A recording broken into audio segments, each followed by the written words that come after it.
There's a plant that could save your life, and it's probably growing right outside your door. That's right. In Jamaica, nature's pharmacy is hidden in plain sight, yet most people walk past it every single day. Take cerasee, for example.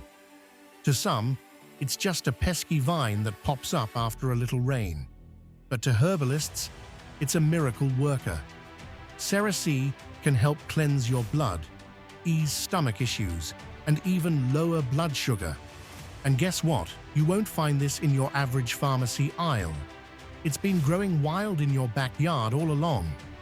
Then there's guinea hen weed, a plant so powerful it's being studied for its potential to fight cancer. Yes, cancer.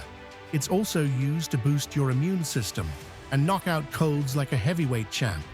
And the best part? You don't have to pay a dime for it. It's literally a gift from the earth. Let's not forget about aloe vera, the humble plant that Jamaicans swear by, for burns, cuts, and even soothing your insides when life's too spicy. Or Bissy, that's famous for detoxing your body and tackling poison like it's no big deal. And have you heard about fever grass? One sip of its tea can calm your nerves, ease your headaches, and even help you sleep better. Dandelion, yes, that little yellow flower, can boost your liver health and improve digestion. And sour sop leaves, they're a game changer for restful sleep and might even hold the key to cancer research. You don't have to go on a jungle expedition to find these.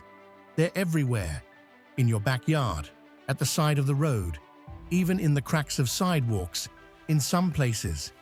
What else have we been missing in our everyday surroundings? Here are 2 bonus facts. Did you know that noni, a tree found in many Jamaican yards, is packed with antioxidants and can help manage high blood pressure? And here's the shocker. Jamaican dogwood isn't for dogs at all. It's a powerful natural sedative that can help with insomnia and anxiety. Start looking at your surroundings differently. You might just be walking past your next remedy. If you've learned something today, hit subscribe and share this with someone who needs to know that health doesn't always come in a bottle.